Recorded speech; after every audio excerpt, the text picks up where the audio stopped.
Oregon's natural beauty is one of the state's biggest selling points. We have one of the most popular state park systems in the nation, with 255 state parks, one national park, and 5 other national park units, which include national monuments, altogether encompassing more than 109,000 acres. According to Visit Oregon, the Oregon State Park System serves an estimated 54 million day-use and camping visitors every year, pumping more than $1 billion into the state's economy.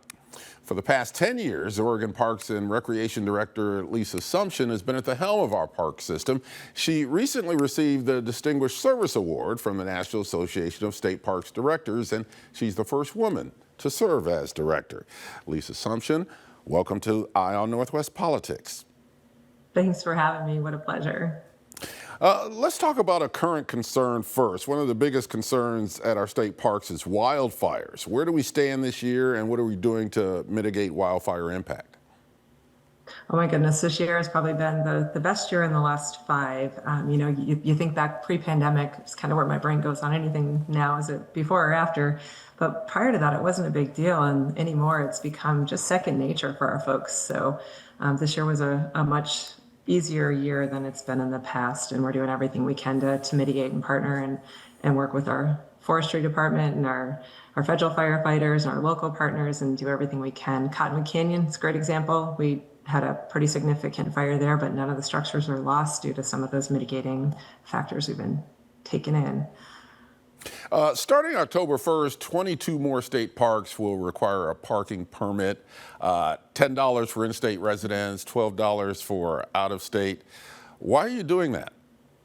Yeah, so I wish I didn't have to do this, Ken. I really wish that wasn't the case. So I think it's super important to note that Oregon State Parks does not receive any general fund dollars. And I think people get that confused. We do receive lottery funds, and we split those lottery funds with our local, state, and special district park providers. And in the last biennium, the lottery funds went down, and the amount that goes to our local partners went down. So it's about a 13% reduction in our current operating budget. And just like everywhere else, other than maybe a Costco hot dog, I don't know where things haven't gone up. So construction's up, staff are up, visitation is up, electric, water. You think about all those things that it takes to run a campground in a park and keep those bathrooms clean and those garbages empty and toilet paper on the roll. Those all cost a lot of money. So the tool we have in the box in the moment, without any additional revenue opportunities coming in from our legislative body, that $10 will be added. And we've waived it for decades, but at this point, we're going to have to go ahead and charge that $10 parking fee. And it is a parking fee. If you walk in, if you bike in, if you take public transportation or shuttles in, it's free. Okay, that's good to know. We've heard concerns about an invasive insect called the emerald ash borer.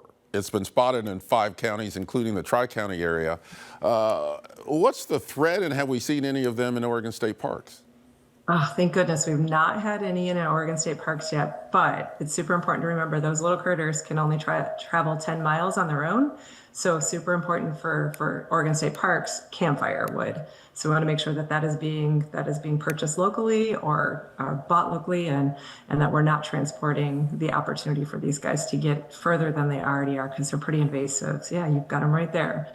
So right now we're okay, but we just need folks' help making sure that we keep our firewood local and we don't do anything to help them travel further than they're able. You've started an initiative called Reimagine Oregon State Parks. What is that, and what's your goal with that?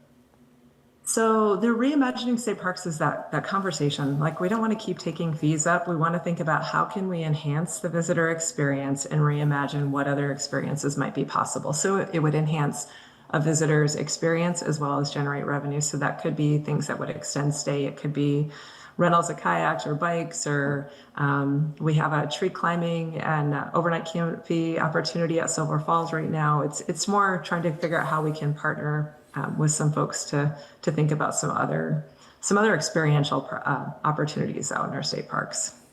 One more question. Thanks to a $50 million bond measure the legislature passed in 2021, you're making or have made improvements to 8 state parks. What are some of the bigger projects, and what do you hope to accomplish?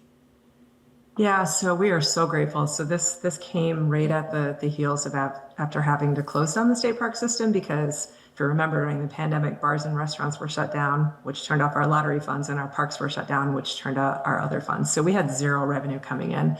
So we were so grateful to get this money. We were a little shocked that 50 billion only did 8 parks, but it's things that folks aren't generally going to see because our electrical systems are 50 years old, our sewer systems are 50 years old. So a lot of those major improvements for folks that are coming that need more than a 30 amp hookup. So those are the behind the scenes. It's hard to make sewer and power and water sexy, but those are really huge improvements for us staff and visitors. The other thing you'll see is that instead of brand new campgrounds, it's expanding in places we already have. So you're going to see expansion at Shampoo, you're going to see expansion at Silver Falls, places that are already overly loved, but will give us the ability to have more camping and a different experience in some of the places that people are already coming.